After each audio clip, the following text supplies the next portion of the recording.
Quando falamos em suprimentos, prestações suplementares e prestações acessórias, estamos a falar de ferramentas de financiamento de uma sociedade. É uma matéria no âmbito das operações societárias. E neste vídeo vamos distinguir estas três formas de financiamento e vamos também fazer a resolução de algumas questões de exame à ordem dos contabilistas certificados. Quero começar por lhe agradecer o facto de estar a visualizar este vídeo. Sejam muito bem-vindos à Certform Escola de Formação Prática. Eu chamo-me Miguel Fragoso, sou economista e contabilista certificado e sou formador nas áreas da contabilidade, fiscalidade, finanças empresariais e gestão de negócios.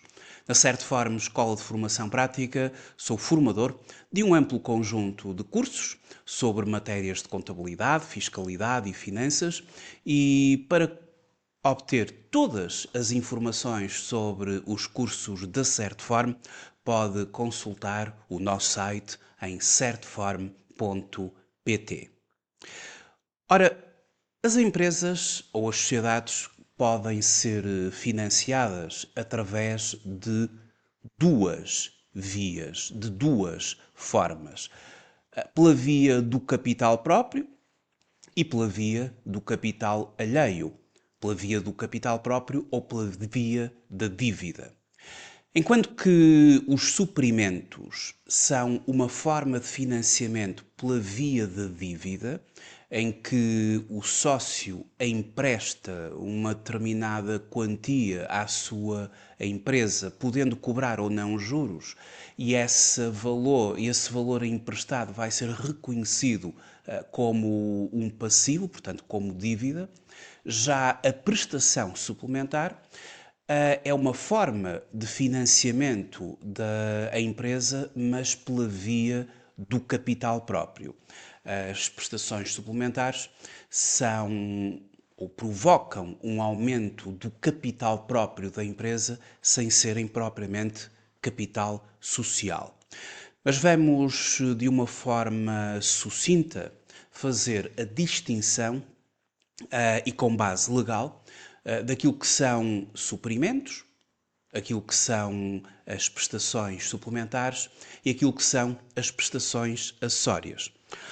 Ora, no manual da formação temos então a distinção entre estas três formas de financiamento da sociedade. Os suprimentos, que são regulados pelos artigos 243 a 245 do Código das Sociedades Comerciais, são empréstimos dos sócios à sociedade. Eles podem ter por objeto dinheiro ou coisa fungível. Não exigem deliberação prévia dos sócios, salvo disposição contratual em contrário. Podem vencer juros, sujeitos aos limites fiscais que estão consagrados na Portaria 279/2014, ou seja, no caso das pequenas e médias empresas, a taxa máxima admitida pela autoridade tributária é a Euribor a 12 meses, na data da constituição da dívida, mais 6 pontos percentuais, ou, no caso das grandes empresas, a Euribor a 12 meses, mais 2 pontos percentuais. Estes são os limites fiscais daquilo que é aceito em termos fiscais. Na perspectiva contabilística, os suprimentos integram o passivo, a dívida.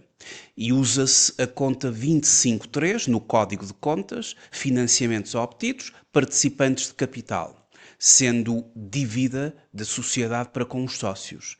Em caso de insolvência, são subordinados aos demais credores, com base no artigo 245, número 2, ou seja,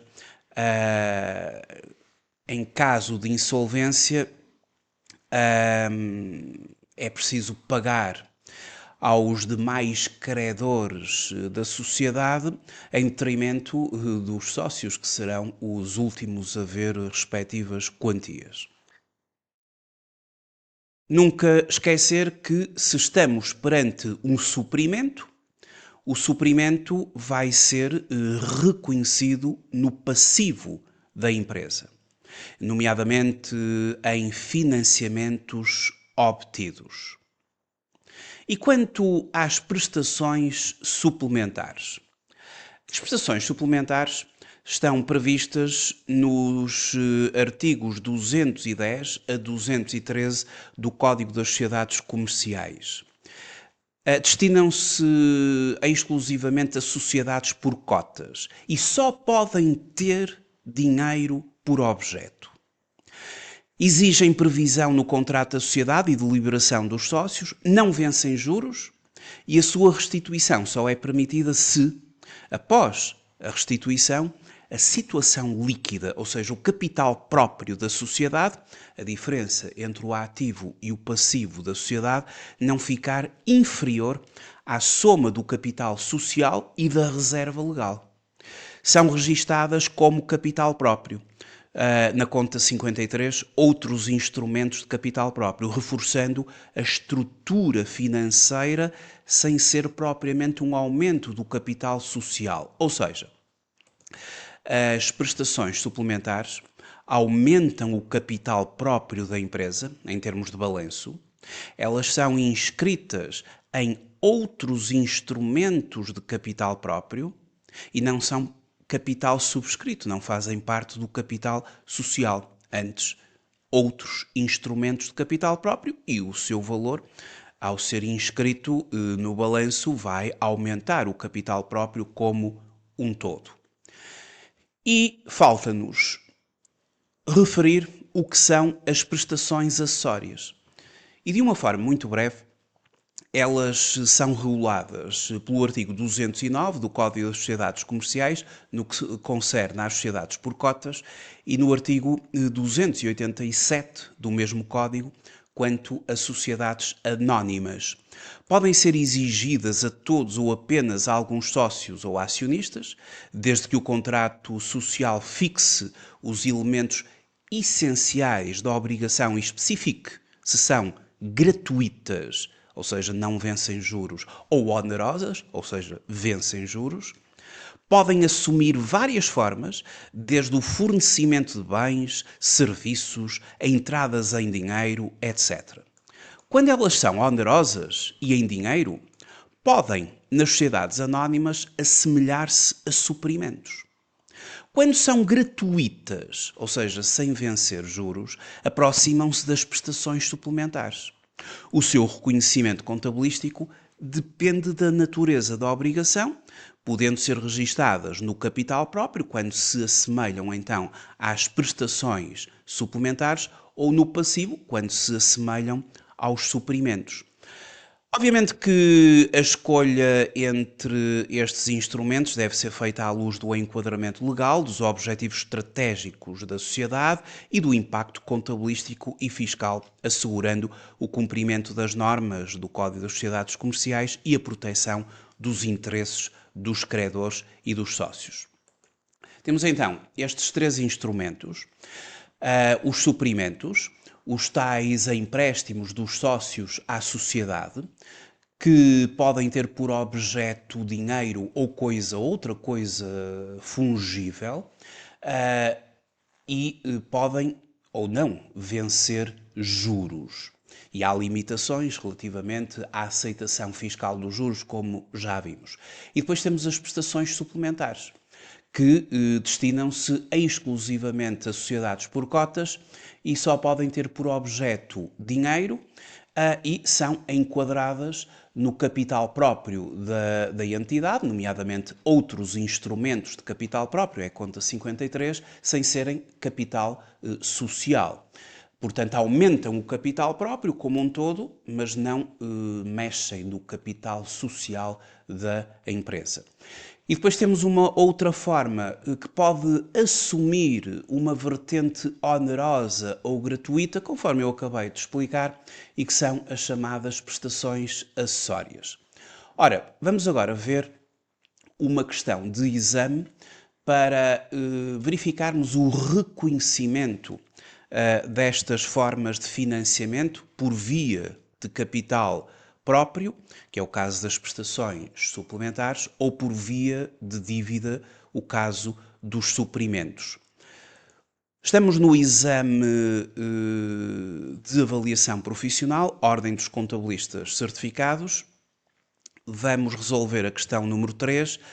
Este é o exame de 26 de julho de 2025, o enunciado A e a versão A. Portanto, é o exame do módulo 4 relativo a operações societárias. E noutros vídeos eu já resolvi a questão 1 e a questão 2, agora temos a questão número 3.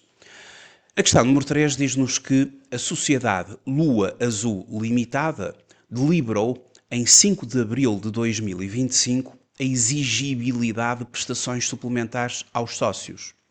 Portanto, isto vai ter que ser contabilizado na conta 53, não é? Já vimos outros instrumentos de capital próprio.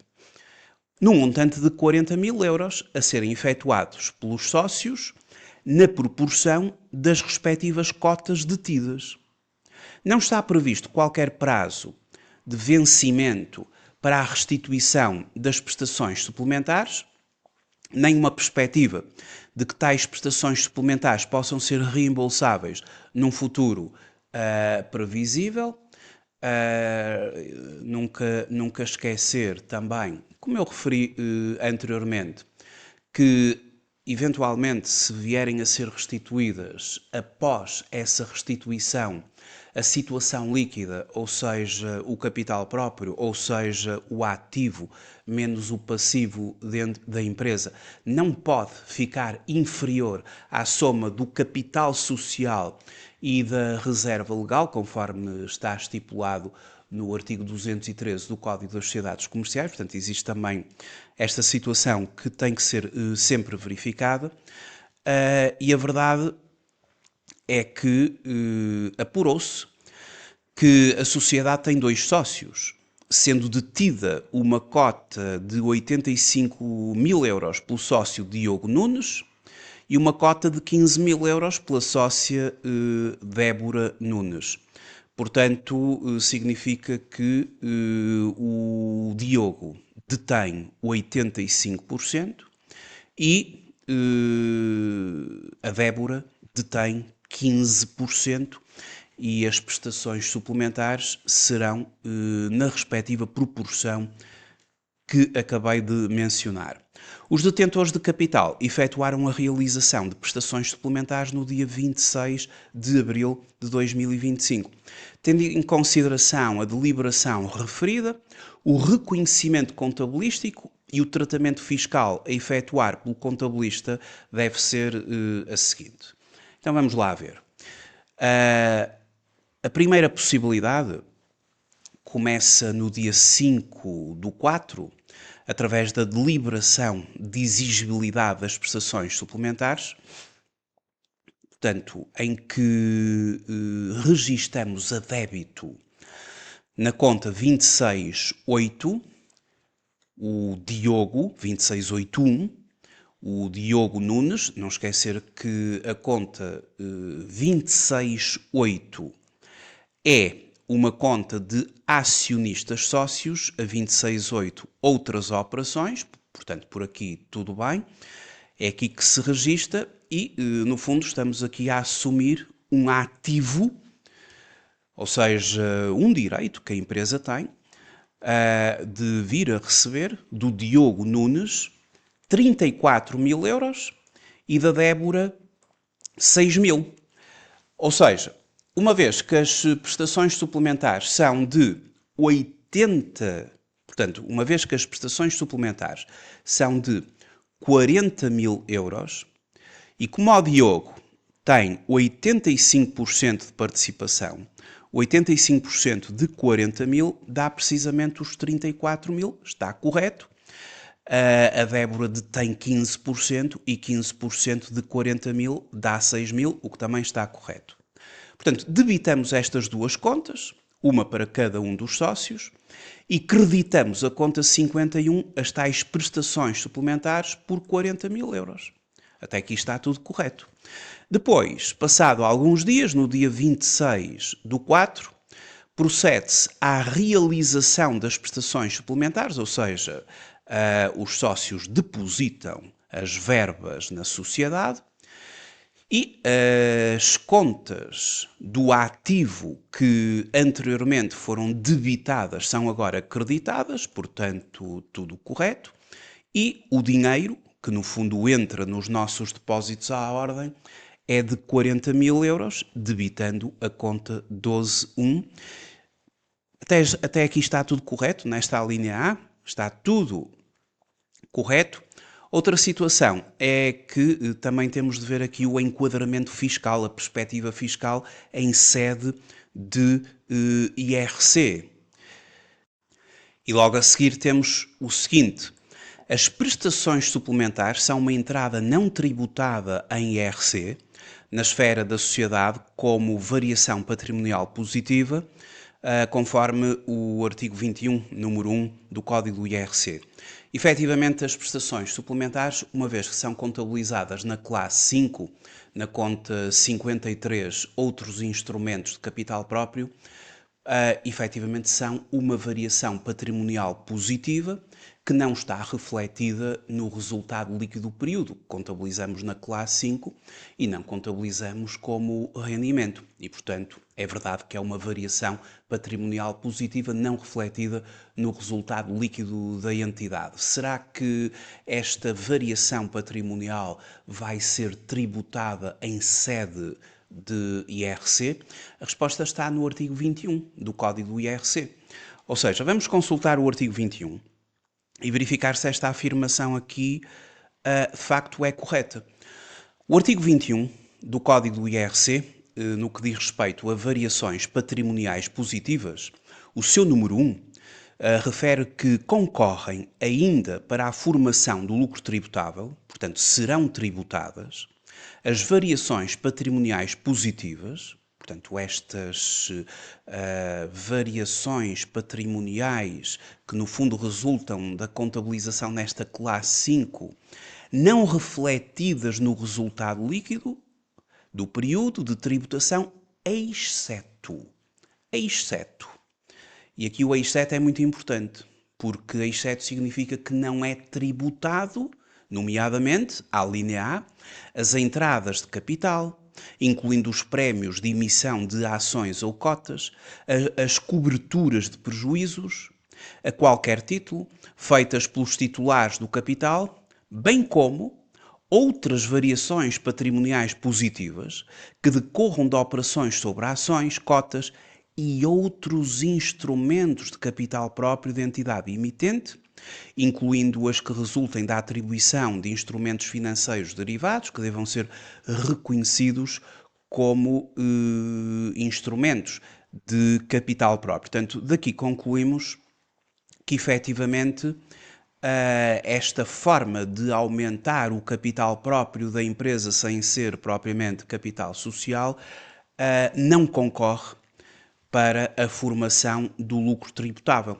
Portanto, não é tributada em sede de IRC, logo esta afirmação aqui está correta. A linha A está toda correta. Portanto, vai ser a resposta correta, como é lógico. Já agora vamos fazer a leitura das outras e ver onde é que está mal. A linha B diz-nos que, pela deliberação da exigibilidade de prestações suplementares, eu devia creditar a conta 2532 outros instrumentos, outros participantes, suprimentos e outros mútuos. Se assim fizesse, a nível de balanço, as prestações suplementares iriam ser apresentadas no passivo. E isto é a forma como um suprimento deverá ser registado e não propriamente uma prestação suplementar que vai ter de estar inscrita no capital próprio. Portanto, isto está errado. Depois, as prestações suplementares são a entrada não tributada em IRC, na esfera da sociedade, como variação patrimonial positiva. Bom, isto continua a estar correto em sede IRC, mas se registássemos na conta 2532 não seria nenhuma variação patrimonial positiva, seria uma dívida. Portanto, a B está incorreta. A linha C diz-nos que, pela deliberação de exigibilidade de prestações suplementares, Portanto, continuo aqui a debitar as contas correntes dos sócios, muito bem, mas a creditar o capital subscrito. Ou seja, se eu creditasse o capital subscrito, iria provocar um aumento do capital social da empresa. Ou seja, ao nível do nosso balanço, seria no capital subscrito que a entrada, esta prestação suplementar, iria ser enquadrada, o que está mal, porque já vimos que as prestações suplementares são uma forma de aumentar o capital próprio da empresa sem serem capital social. Daí, obrigatoriamente, elas são registadas como outros instrumentos de capital próprio. Portanto, está errada esta forma de contabilizar.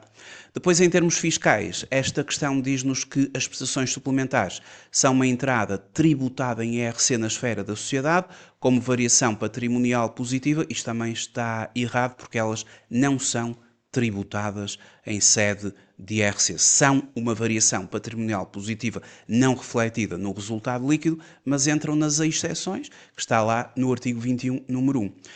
Depois, a linha D diz-me que eu deveria contabilizar esta situação registando na conta 541 prémios de emissão, portanto isto não tem fundamento nenhum, está errado e, portanto, a linha D errada. As prestações suplementares são uma entrada tributada em IRC, na esfera da sociedade, como variação patrimonial positiva, portanto aqui até a conclusão fiscal está errada. Portanto, é a linha A que corresponde efetivamente à forma correta de contabilizarmos uma prestação suplementar.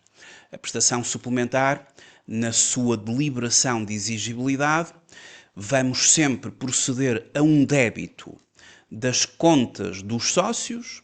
Elas são na proporção das cotas, portanto, cada sócio terá a sua proporção aqui refletida, como já vimos no início, o que está correto, e creditamos as prestações suplementares como uma variação patrimonial positiva, mas especificamente em outros instrumentos de capital próprio, e é a conta 53 que é usada para levar para o balanço, para conduzir ao balanço em outros instrumentos de capital próprio estes 40 mil euros. Ou seja, vai elevar o capital próprio da empresa sem ser capital subscrito ou capital social. E depois, mais à frente, quando os sócios depositam as verbas, as contas correntes anteriormente debitadas são creditadas, portanto, contas saldadas, e a conta 12.1 procede aqui à entrada da verba que agora fica disponível nos cofres ou no banco. Muito obrigado por ter visualizado este vídeo. Até uma próxima oportunidade. Até breve.